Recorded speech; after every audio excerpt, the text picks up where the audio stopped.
Hello and welcome to part 3 of immunity. Today we're going to talk about supplements.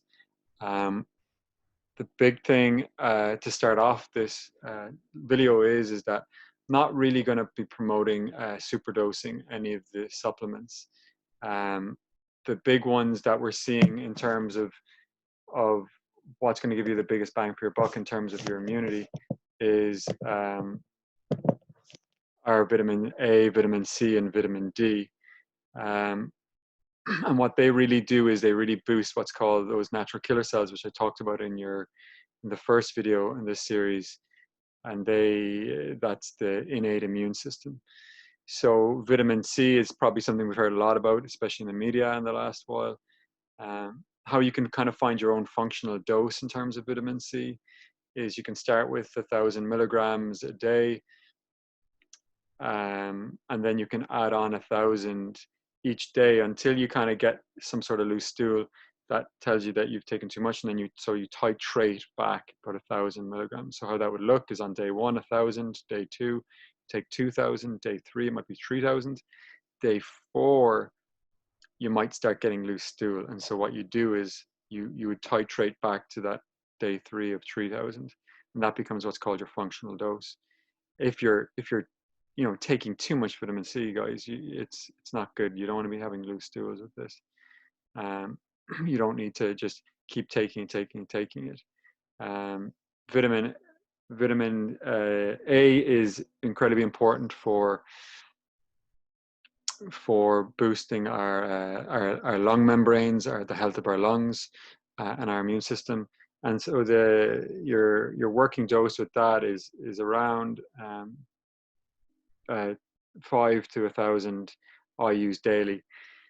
If you do have a compromised immune system, you're fighting some chronic health issues, you might want to touch base with your functional medicine or a naturopathic doctor or your own healthcare practitioner, and because they may want to put you on more than that. Uh, Vitamin D is mainly got from the sun, but us folks up here in the northern hemisphere, it's pretty standard now that we all should be on some sort of supplement for vitamin D. In saying that, if we can get these vitamin C, vitamin A from our food, that would be better again. Flavonoids are polyphenols. These are components in our food, especially berries, fruits, things like quercetin, which is in apples. These have anti-inflammatory effects to them, and also antioxidants detoxification. Um, there is a supplement for that. Botanicals is something that is incredibly powerful with boosting our immune system, so much so that a bit of a word of caution in terms of if you boost your immune system too much, especially for that demographic of people who have maybe battling with some autoimmune issues. Like, so if you've got like eczema, maybe to a lesser extent, but or Crohn's disease or Hashimoto's, things like that, in which your own immune system is attacking your own body and it's having effects with that. Then you definitely want to be working with someone individually with that. Echinacea seems to be the one that, from an evidence point of view, is the one that gets the most thumbs up. But there's definitely lots of great ones there that you'd best follow up with someone individually for yourself. The lung barrier, once again, like I mentioned earlier, with vitamin A. The other support for that is your high sulfur food, so your onions, your garlic, things like that. They also increase your body's own ability to produce glutathione, which is incredibly important, especially for methylation. Then short chain fatty acids are a really big indicator for health and your immune system. Short chain fatty acids are a byproduct of us eating fiber. So when you eat lots of fruit and vegetables, your short chain fatty acids are something that you do, your body does produce as a result of doing that.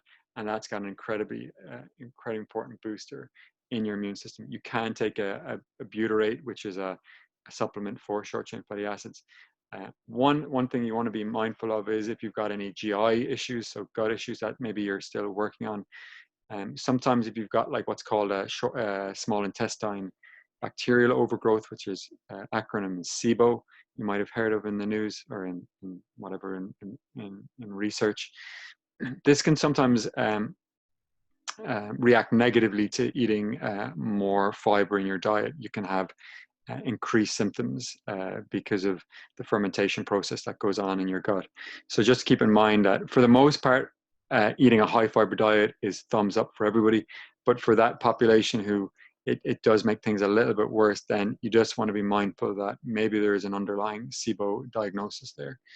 So something to keep an eye on. In terms of research, here's some things that you can, some evidence with that natural killer cells of our immune system, how vitamin C has a really positive effect on that.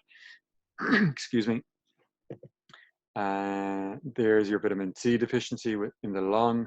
And they have done some studies with people with cystic fibrosis, which is a disease which affects people's, especially their lung lining, but also the lining of their gut. Membranous mucus linings, and so this is vitamin A, how that can benefit the lung. You can look through that yourselves. And then there's your vitamin D, also with the cystic fibrosis as well, how it has positive effects with those natural killer cells, but also in our acquired immune systems, or T cells in our acquired immune system.